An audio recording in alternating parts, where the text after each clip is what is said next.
Добре дојдовте во 360 степени. Во генералната најава издвојуваме.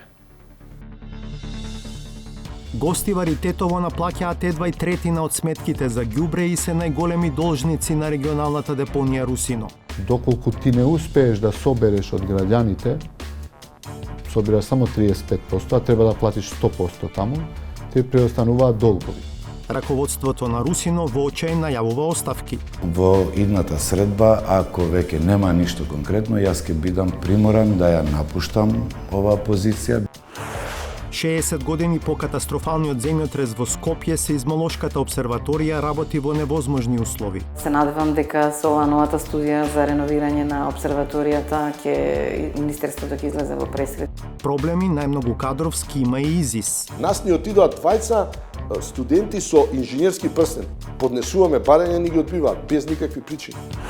Можно ли е планот за интегритет да ја намали корупцијата во МВР? Не е доволна правната рамка само да ја направиме.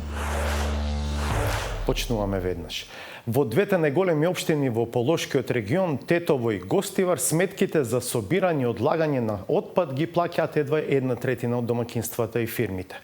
Последиците од тоа се повеќе слојни. Контејнерите често остануваат полни, а општините остануваат должни на регионалната депонија Русино. Таа некако живурка, но раководителот Бесим Догани порачува. Ако веќе на следниот состанок со општините нема промена на позитивно, тој ќе се повлече зашто ситуацијата станува неодржлива. Зоран Јовановски.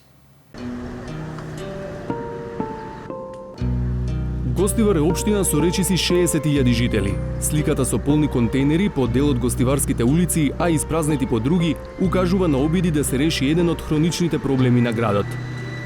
Ѓубре има секако, се собираат контејнерите, меѓутоа совеста на граѓаните е таква што постојано се формира нов смет и не може да постигне цифрата. Тоа е тоа. Делимично задоволни, ама не колку треба. Во градот се чисти. Све е растурено. Самите гледате. Го замате им понеделно, ама не се чисти, нема. Нема дали се криви тие што во службата таму или се криви работниците. За некој да го собере ѓубрето треба да му се плати. Во Гостивар тоа го прави општинското јавно предпријатие Комуналец, а сметката е од 400 до 600 денари по домаќинство. Па ги прашавме гостиварци дали редовно плаќаат. Не плаќат, има кои не плаќат. Вие лично плаќате редовно? Ја плаќам, ама ја негде должим. Ако се ме прашуваш мене, ја не должам ништо таму. Ништо не им должам. А има луѓе кои што не плаќат иш. Ја плаќам, другите не знам. Мислам дека не се плаќа. Јас лично ги плаќам редовно, а за другите не сум сигурна. Според податоците од локалната самоуправа, пред ковид пандемијата го достигнале максимумот во наплатата кога половина од граѓаните ги плаќале сметките за собирање и одложување смет. Сега наплатата е околу 30%. Инаку општина Гостивар во иста сметка наплаќа и вода и собирање смет. Повеќето граѓани, јас ги прашувам зошто не ги плаќате сметките, телефонот го плаќате, струјата ја плаќате, водата. Меѓутоа ја доживуваат тоа е од Господ и не мора да ја платиме водата. Ви велам, направивме и кампања скоро секоја година за да им кажеме на нашите граѓани дека видете, ако сакаме патишта да изградиме, да имаме квалитетна вода, чист град, буџетот не е пари што ги имаме ние. Буџетот треба ние да плаќаме даноци. Но Гостивар не е единствената општина во Полошко што има низок процент на наплата на сметки за смет. Во Тетово, например, сметки плаќаат околу 35% од домаќинствата. Во општина Теарце ѓубрето го собира приватна фирма, а наплатата е околу 60%. Во Јегуновце исто така ангажирана е приватна фирма, а наплатата е 90%. Приватен концесионер има и во Врапчиште, а наплатата е околу половина. Од приватната фирма што го собира ѓубрето во општините Желино и Брвеница не сака официјално да ни одговорат за процентот на наплата, но нивен представник во телефонски разговор ни кажа дека е помалку од 60%. Во Маврово и Ростуше наплатата е нешто над половина. Од Боговиње не добивме одговор. Собраниот отпад од 9 полошки општини потоа се носи во Гостиварско на депонијата Русино. До пред неколку години ова беше дива депонија без никаков ред. Во 2020 година полошките општини формираа заедничко јавно предпријатие Русино Полок, кое сега стопанисува со депонијата. Со поддршка од швајцарската агенција СЕКО, депонијата е модернизирана. До неја води асфалтиран пат, има вага на која се мери која општина или фирма колку отпад истовара и толку и се наплаќа, а ѓубрето се порамнува со багер. Состојбата на депонијата Русино последниве неколку години е значително подобрена. Отпадот се прекрива со земја, па на некогашните планини од ѓубре веќе се појавила вегетација. Но ваквата состојба е одржлива само ако општините и приватните концесионери навреме плаќаат за ѓубрето што го носат, а во моментов не е така. Според податоците што ги добивме од јавното претпријатие Русино Полок, заедничката фирма во моментов има побарување од околу 136.500 евра. Најголем дел од долгот отпаѓа на двете големи општини во Полок. Гостивар должи околу 80.000 евра, а Тетово околу 33.000 евра. Желино должи 13.400 евра, пред се за основачкиот капитал, додека другите општини должат символични суми. Единствено Боговиње нема долг. Барам од нив средба, за да седнеме уште еднаш да се договориме. Дали ние имаме капацитет да го одржуваме овој проект, да ја одржуваме депонија Русино. Во претходните состаноци сум имал само убави зборови, пофалби, но и нормално сите се нафаќале дека ќе ги уплатат средствата во многу брз рок, но тоа не се случува. За жал, во идната средба, ако веќе нема ништо конкретно, јас ќе бидам приморан да ја напуштам оваа позиција. Од општина Тетово го признаваат долгот, но сметаат дека не се виновни за состојбата. Општина Тетово врши исплата кон јавното претпријатие Русино со задоцнување од 1 месец, но не по наша вина, туку поради проблемите со блокираната сметка, што е резултат на наследениот милионски долг од претходното раководство. Моменталниот долг кон јавното претпријатие Русино е токму поради оваа причина. Градоначалникот на најголемиот должник, општина Гостивар, вели дека овој долг е поради слабата наплата на сметки од граѓаните. Доколку ти не успееш да собереш од граѓаните, собираш само 35%, а треба да платиш 100% таму, ти преостануваат долгови. И тоа не е долг само на општина Гостивар, тоа се долгови постојат на повеќето. Поголемите општини имаат поголеми долгови. И ние размислуваме и минатата година и оваа година евентуално да дадеме под концесија. Бидејќи приватната компанија која што би земала или да тоа да биде јавно-приватно партнерство, ќе успее можеби поагресивно да собере од граѓаните. Собирањето ѓубре на тој начин го имаат решено повеќе рурални општини, на пример Желино, во која секој населено место има одреден ден во неделата за ослободување од отпадот. Тоа ни беше и целта од почетокот во нашето раководство да постигнеме во овој степен за да се соберат во точно време, да не каснат. Друго, да биде чистота, значи цело време во континуитет, не само еднаш кај после да се заборавиме. И трето, ѓубрето каде се фрла? Да се фрла точно кај треба. Тоа е Русино, депонијата, регионална депонија. Но токму Желино е најголемиот должник меѓу руралните полошки општини. Се уште не го платила основачкиот влог за формирање на заедничкото јавно претпријатие од 10.000 евра. Не е тој долг што не можеме ние да го подмириме, значи тој долг ќе биде подмирен многу кратко, пошто ние бевме со некои други општини од Полошкиот регион, бевме со блокирани жиросметки од одредени поранешни стари фирми што општината им должеше на нив. И средено е со нив, мислам дека тоа ќе биде сега подмирено. Во Министерството за животна средина и просторно планирање се запознаени со лошата финансиска состојба со која се соочува комплетниот систем за управување со отпад во овој регион. Кога воспоставуваме вакви системи, работиме и на јавната свест и очекуваме дека и најчесто работиме со граѓаните, така очекуваме дека граѓаните треба да подигнат својата јавна свест и да ги сервисираат своите услуги, своите обврски што ги добиваат услугите од јавните комунални предпријатија, ама тоа се однесува и на сите други. Значи треба да се подигне свеста и кај јавните комунални предпријатија и кај регионалното тело, нели и кај градоначалниците дека тоа се системи кои што треба сами да ги управуваат. Министерката Шукова смета дека треба да престане праксата спасот да се чека од странски донатори. Јас мислам дека и донаторите со време ќе станат нетрпеливи во однос на ова прашање и мислам дека никој не сака да гледа сценарио бунар без дно. Бидејќи они се спремни да им помогнат на државата, спремни се да им помогнат на општините и тоа го прават со години. Ние имаме и на меѓународно и на билатерално ниво, имаме сериозна помош од Европската унија, се вложува, меѓутоа во оној момент кога ќе видат дека другата страна која што треба сега сопствените обврски да си ги изврши, не ги извршува, мислам дека и нивното трпение има одредена граница и дека ќе престанат со сериозно финансирање на дали се тоа регионите, дали се само општините. Во јануари годинава државата доби кредит од 55 милиони евра од Европската банка за обнова и развој и грант од 22 милиони од Европската комисија од инвестициската рамка за Западен Балкан, со кои ќе се врати дел од кредитот. Со овие пари треба да се воспостави регионален систем за управување со отпад во планските региони во земјава. Дел од овие средства се наменети за Полошкиот плански регион, што опфаќа модернизација на регионалната депонија, како и зајакнување на комуналните претпријатија со нова механизација и набавка на канти и контейнери за отпадоци. Но вложувањата немаат логика ако граѓаните не плаќаат за услугата, а општините ги толерираат. Продолжуваме со следната сторија.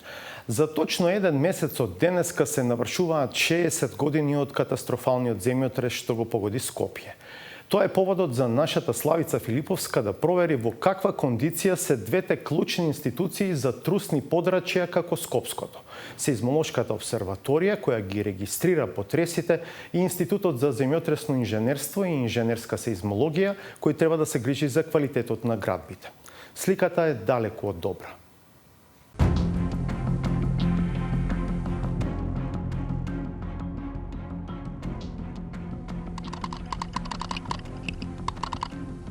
Радио Скопје. Ви се јавуваме од импровизираното студио со својата прва емисија по катастрофалниот земјотрес, што утринава на 26 јули во 5 часот и 17 минути го снајде нашиот град.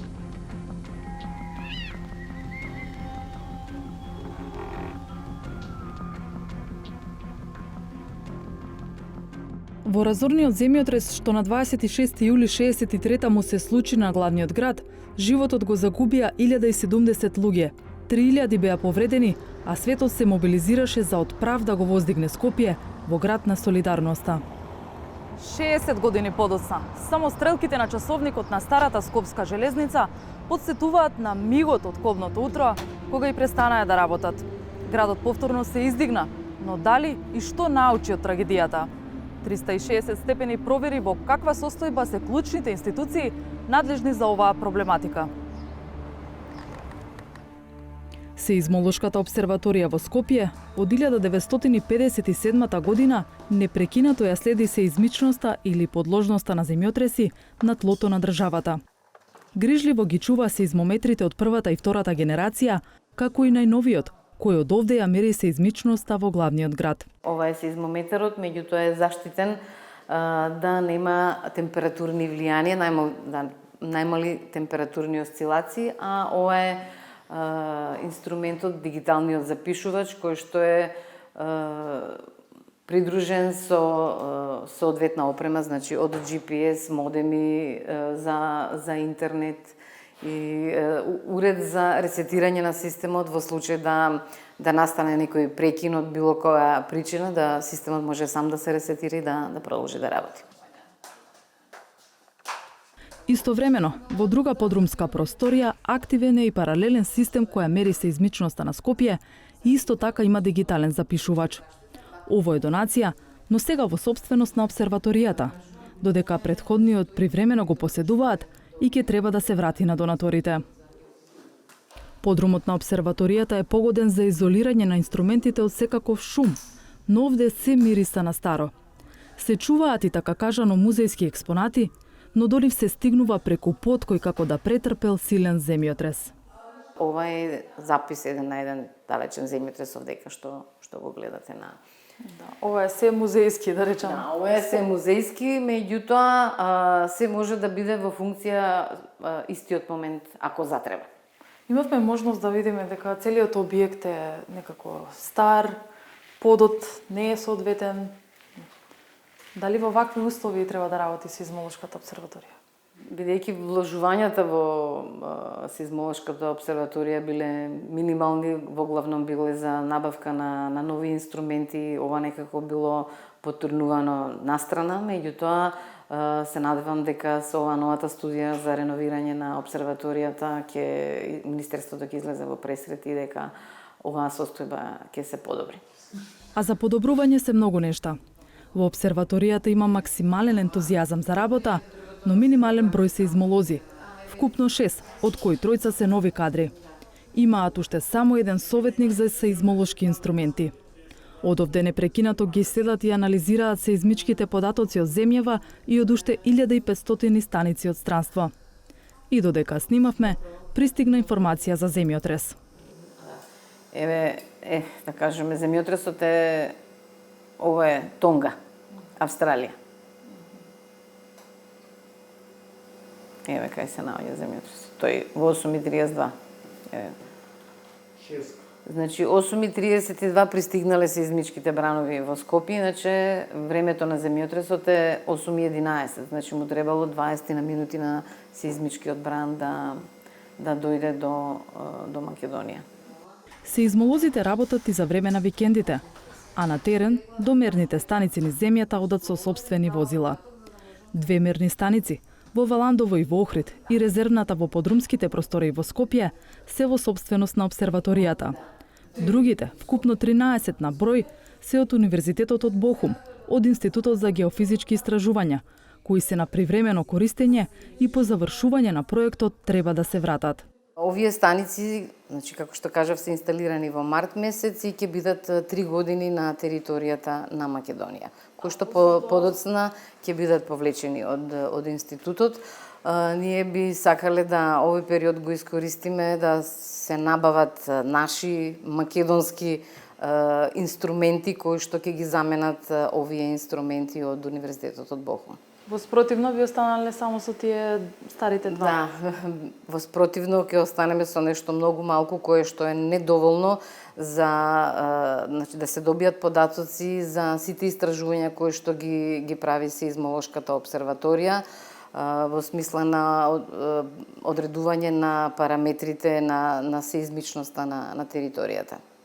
Сеизмолошката обсерваторија хиерархиски припаѓа под Природно-математичкиот факултет, односно надлежно Министерство за образование и наука. Свој буџет нема, па за секоја ситница мора да бараат пари од МОН преку факултетот, а им требаат не само за патни трошоци, туку и за дефекти на инструментите и за постојано современување на компјутерската опрема. Обсерваторијата се реновираше 1997 година, а сега ова управо заврши една студија за потребите како би требала да се реновира и што би требало се да се реновира во обсерваторијата. Министерството за образование ни вети дека ќе излезе во пресрет, па да се надеваме дека може би не комплетно, меѓутоа во одредени фази би можело да се реализира обновувањето на сеизмолошката обсерваторија. Дали ресорното министерство планира да вложи нешто во сеизмолошката обсерваторија? Како и што? Го прашавме лично министерот Јетон Шакири, кој веќе имал средба со представници на институцијата. Мислам дека дел од барањата што беа доставени са одредени проекти, ние како министерство, тоа што го кажавме, ако се доставени барања за одреден проект, најхитно што може да се реализира со некоја пренамена од нашиот буџет, веднаш ќе постапиме за истата институција. Своји инструменти, сеизмолошката обсерваторија работи со донирани. Да, се однесува, затоа кажувам со пренамена, според потребата, зашто се работи за сериозна институција, според тоа што се случи во земјите во регионот во Турција и во тој дел го имаме реализирано дискусијата да ги докажат сите потреби, но најхитно што може. Во моментот кога зборувам за инструменти кои имаат голема вредност со пренамени, ако не може да се затвори, не може да се затвори за најхитниот период. Ако може нешто да се направи за најважниот инструмент што го има со ребаланс на буџет, стојам на располагање да го решиме и тоа. Институтот за земјотресно инженерство и инженерска сеизмологија пак е основан само 2 години по разорниот скопски земјотрес. Ова е ИЗИС во мало. Да, ова е модел на ИЗИС. Комплетно е направен во компјутерски систем. Значи сите овие димензии се верни на оригиналот, дури и теренот, сите изохипси се фатени. ИЗИС е автономна единица на Универзитетот Свети Кирил и Методи. Има научна дејност, а го оценува и квалитетот на градбите во Скопје, како и на виталните објекти во сите краеви на државата, вклучително мостови, брани и така натаму. Директорот Владко Шешов веднаш не покани во лабораторијата за прво да се пофали со софистицираната опрема. Ова се викаме ние НДТ, значи апаратура за недеструктивни тестови на згради, на материјали градежни. Значи сега современите текови не одат на тоа да ние вадиме, оштетуваме некои конструктивни елементи, едноставно со овие правиме, попросто кажано, рентген на постојните конструктивни елементи од зградата. Потоа ги пратиме современите текови, кога имаме да кажеме земјотреси каде што се тешко пристапен терен или треба да диагностицираме состојба на брана, каде што не можете да стигнете до неа, имаме дрон со соодветен софтвер кој што обезбедува ние да ги добиеме потребните информации за постојниот објект или евентуално оштетување, клижиште и така. Дали ИЗИС е вака е доволно екипирано? Да, апсолутно. Со ова сме топ. Но за ракување со опрема треба луѓе, а ИЗИС кубури со кадар од сите профили. Од ангажираните во овој момент, 36 се редовно вработени, а 23 работат со договор на дело. Институтот може да биде финансиски самоодржлив, но парите што ги прибира се слеваат во државниот буџет, па мора да моли за вработување во владата. 18 души ни отидоа од институтот во последната 2 или 3 години. 18 души, од кои што вработување пред 4 или 5 години имавме на помлади асистенти. Сега ние од административен кадар, значи, почнува и кај нас да се јавува кај нашите вработени револт, бидејќи тој покрива и архива, и сметководство, и ако треба чувар на капија. Значи, доведени сме во ситуација да не знаеме, да не можеме кадровски да издржиме на барањата. Нас ни отидоа двајца студенти со инженерски прстен. Тоа е највисоко достигнување, односно награда за студенти од инженерските области. Па како не ги вработи? Како не ги вработи? Поднесуваме барања, ни ги одбиваат без никакви причини. Ја не барам овде да имаме 100 вработени, али барам тие млади кадри што ги негуваме да останат. Иако институтот води сметка за квалитетот на градбите во државата, експертите не може да гарантираат дека секој објект би издржал земјотрес со поголема јачина. Придонесот на институтот во последните 9-10 години е токму во тоа, во членот 4 од Законот за градење, каде што сите проекти поминуваат низ контрола во институтот и 2 пати одиме на градби. Меѓутоа, пак ова меѓутоа постои, ние имаме и ситуации на нелегална градба. Значи, тамо ние не можеме ништо да гарантираме. Имаме проекти кои што се провлекуваат низ лавиринтите на системот, кои што не поминуваат низ овие контроли што говориме со вас во овој интервју. Значи, не поминуваат, треба да сме свесни. Затоа си има органи во државата кои што треба тие работи да си ги испитат. Нов земјотрес ги потресе Скопје и околината во 15 часот и 10 минути со магнитуда од 5,1 степен според Рихтер. Скопје ги освежи сеќавањата на потресите, за среќа со помала јачина во 2016 година, кога дел од населението се евакуираше во парковите и пред зградите. Шешов вели дека од 1963 сепак нешто сме научиле.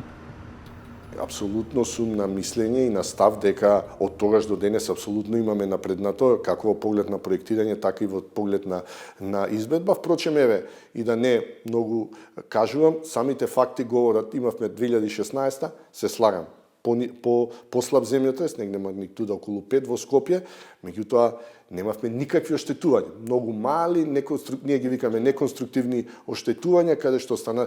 Тоа беше една мала, но значајна потврда на тоа што сме го постигнале во градежништвото од овие 50 години. Разорни земјотреси се ретки, но може да се повторат. Повратниот период за скопското епицентрално подрачје е 500 години за да се случи земјотрес каков што беше скопскиот 63-та. Тоа е периодот на повторување, меѓутоа не значи дека имало сега пред 60 на години, па дека сега треба да чекаме 500 години, меѓутоа тоа е периодот каде што може да се појави таков земјотрес. Повеќе институции низ државата, како ИЗИС, ја одбележуваат годишнината од катастрофалниот земјотрес, меѓу другото и со препораки за заштита на населението. Прво што треба да направиме да ја заштитиме својата глава и најчесто тоа се иде под маса, као што има дебела површина, Битно е во првите моменти и за време на земјотресот да се заштитиме себе си, особено својата глава, и затоа најчесто препорачуваме да се сокриеме под маса или под некоја сличен дел од намештаот, за да можеме барем оние први движење и паѓање на предмети да се заштитиме. Потоа без паника треба да се напушти објектот. Скопје памети и се надева оти утро како тоа на 26 јули 63-та никогаш нема да се повтори. Но за се да не остане само на надеж, прво треба да се средат клучните институции.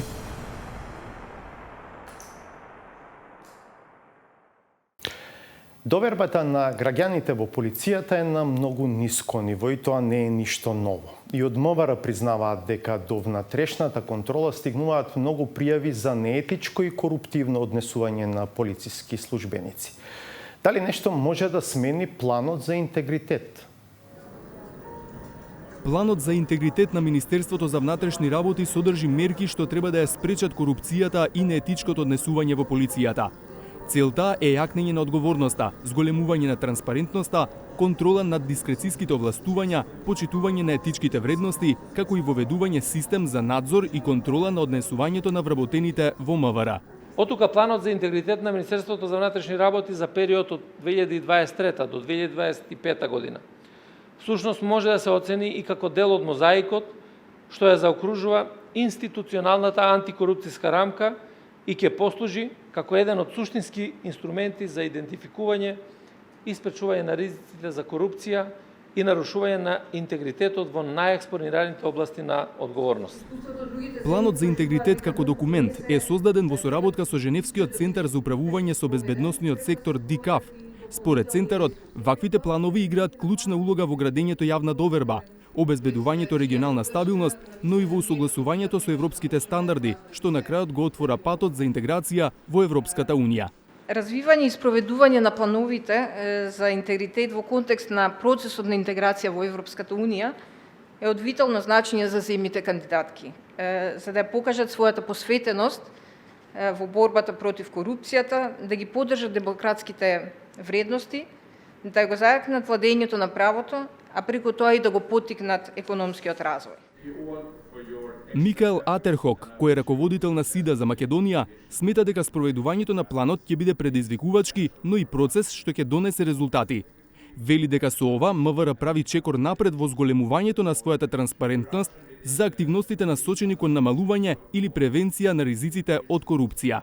Now the plan needs to be implemented and closely followed.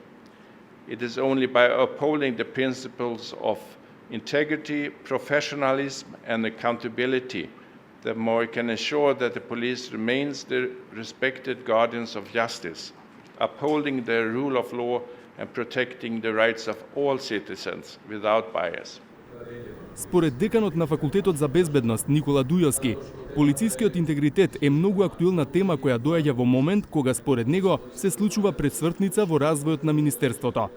Во некои држави вакви планови веќе се во својата 12-та, 13-та, 15-та фаза на имплементација. Тоа вообичаено се држави со низок степен на корупција и со висок степен на лична свест. Нешто што за жал ние не можеме многу да се пофалиме. Не сме држава со низок степен на корупција, ниту пак сме држава во која личната свест е на високо ниво. И токму од тука е уште поголемо врската на Министерството за внатрешни работи, многу внимателно, многу прецизно и многу суштински да се занимава со интегритетот и особено сега во наредната фаза со спроведувањето на овој план. Денешниот настан беше символичен почеток на спроведувањето на планот. 360 степени веќе информираше за измените во Законот за внатрешни работи донесени во април 2022 година, со кои еден од условите за вработување во МВР е положен тест за интегритет. Со тестот што кандидатите го полагаат во Центарот за обука на МВР во Идризово, треба да се оцени колку личноста е склона на корупција и предрасуди, а колку е морална и лојална. Тестот е воведен по многу пријавени случаи до секторот за внатрешна контрола на МВР. Јас сум уверена дека таквиот пристап и со воведување на тестот за интегритет и со воведување на темите за полициски интегритет во основната полициска обука ќе даде резултати и ќе имаме уште поголема доверба на јавноста во полициското работење и ќе имаме намалена коруптивност од страна на полициските службеници. Тоа веќе требаше да биде и проверливо. Се воведе тест за проверка на професионалниот интегритет за веќе вработени во МВР. Например, при планирана акцијска контрола за брзо возење, ненајавено со автомобил би поминал тим од доделот за внатрешна контрола, кој со употреба на прикриени технички средства би документирал дали полицискиот службеник ќе покаже коруптивно однесување. Работна група во МВР изготви и правилник за тестирањето, но овој тест се уште не се спроведува. Со дел од дилемите за спроведувањето на планот за капацитетите на МВР, за тестот за интегритет за нововработените, но и за веќе вработените во Министерството, Зоран Јовановски го соочи министерот Оливер Спасовски. Господин Спасовски, стана пракса во државата да се носат стратегии, планови, па дури закони кои потоа не се спроведуваат или само делумно се спроведуваат. Планот за интегритет во МВР заедно со акцијскиот план се донесени, но зошто да веруваме дека ќе бидат спроведени? Станува неопходност да се носат и стратегии и планови, заради тоа што ако не ги носите стратегиите и плановите, тогаш нема да имате никаква основа да започнете со некакви активности кои што ги имаме. И мислам дека за тоа што сме го направиле во делот на јакнењето на внатрешната контрола, професионалните стандарди, воведувањето на надвршната контрола, му дава кредибилитет на Министерството за внатрешни работи дека не само што знае да предвиди што е ризикот кој што може да биде за институцијата, што е тоа што треба да го подобри, туку и добро да го реализира. Така да планот за интегритет кој што практично е донесен и со него имаме и акцијски план, говори за низа конкретни мерки и активности кои што треба да се превземат во рамките на Министерството за внатрешни работи, се со цел да јакне интегритетот на вработените во Министерството за внатрешни работи. Тоа е ниво на подготвеност на институцијата кој што треба да ги даде крајните резултати. Тоа е низок степен на корупција и висок степен на јавната свест. Има ли МВР капацитети да ги спроведе активностите кои произлегуваат од планот? МВР има сериозни капацитети во овој дел. Самата подготовка на планот за интегритет, на акцијскиот план беше поддржана од ДИКАВ, меѓутоа изработена од експерти кои што доследно посветено многу работат натре во Министерството за внатрешни работи. И најважно се имаме политичка волја да го спроведеме планот за интегритет. Ако имате политичката волја, ако ги имате луѓето кои што се вклучени и ако имаме контрола на спроведувањето на акцијскиот план, тогаш резултатите неминовно ќе бидат одлични. Од неодамна со измените во Законот за внатрешни работи се воведе и тест за интегритет при вработување во МВР. Дали е тоа доволно за да се селектираат непоткупливи идни полициски службеници? Тоа е само една од алатките која што може да допринесе да имате, би рекол, добар избор на кандидати кои што може да бидат одлични полициски службеници. Знаете дека за да се избере полициски службеник потребно е да биде психофизички способен, неговата здравствена состојба да биде на исклучително добро ниво, да има позитивна безбедносна проценка и воведено е да положи тест на интегритет и да потпише изјава дека не припаѓа на ниту една политичка партија како дел од деполитизацијата и професионализацијата на институцијата. Секако дека интегритетот не е дадена еднаш за секогаш како работа. Туку интегритетот е нешто што се надоградува и затоа низа на процеси и активности кои што практично се предвидени во планот за интегритет и преку континуираното образование во рамките на Министерството за внатрешни работи, покрај стручноста и компетентноста треба да јакне и свеста на секој вработен поединец да има чувство на припадност пред се на Министерството, на државата и да со еден висок степен на интегритет ги остварува своите законски обврски. Правилникот за спроведување тест за професионален интегритет за веќе вработените во Министерството за внатрешни работи е донесен, но не се спроведува. Зошто? Правилникот за спроведување на тестот за интегритет е донесен и тој се спроведува, значи започнато е со спроведување на тест за интегритет за секој еден кој што се вработува во моментот во Министерството за внатрешни работи и втората фаза е сега веќе пред самиот почеток на полагање на тест за интегритет за секој еден вработен без разлика кога тој и да биде вработен. Така да, ова беше еден низа на процеси кои што треба да подготват не само да дадат правна основа, туку да подготват и материјали и да се воведе начинот на кој што ќе биде положен овој тест за интегритет. Зборуваме за тестот за професионален интегритет за веќе вработените. Оној кој што треба да провери дали вработените во МВР се подкупливи кога спроведуваат различни полициски акции, например. Тоа се уште не се спроведува, колку што знам, имате проблеми при обезбедување техника, соодветна опрема и така натаму. Зошто досега се уште не се спроведува? Значи, дадов одговор во делот дека не е доволна правната рамка само да ја направиме. Правната рамка обврзува да подготвите низа на активности кои што ќе значат конечна реализација на тестот за интегритет.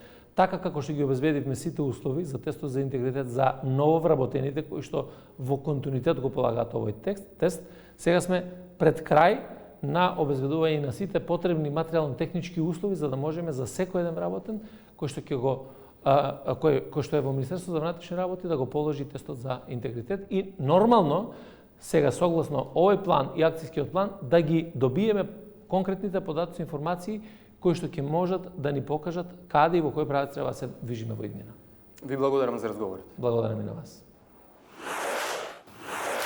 По разговорот со Спасовски ве поканувам да одгледаме новата саботажа на Сречко Поповски.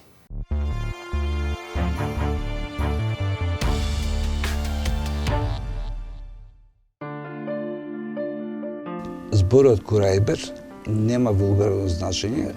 Значи не сум педерче да се жалам за вакви глупости.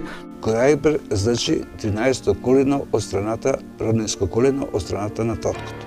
Сите швалери ке се ги кладоја во канцеларии. Пионот на шаховска табла може да стане и кралица.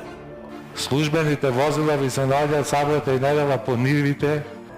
Ама коњот секогаш ќе остане коњ. Зошто земјоделецот си да не го фаќа? По швалераи, по не знам каде недозволени активности. Заради тоа што работе за курово здравје. Ја тука изгубив 2000 евра, човече.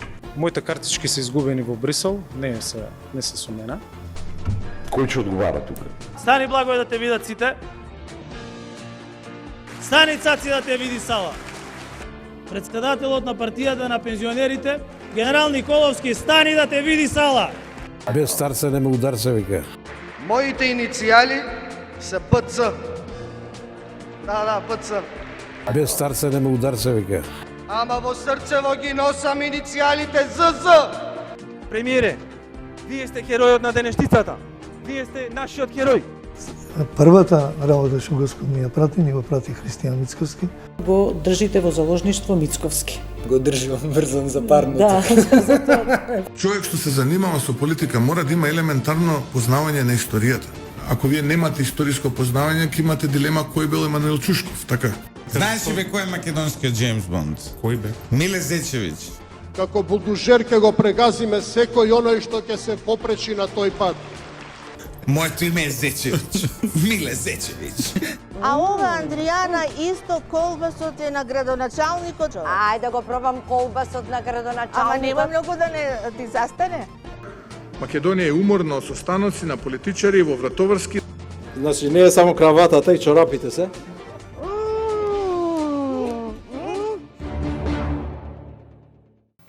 Толку во ова издание на 360 степени во оваа сезона. Имајте убаво лето. Пријатно.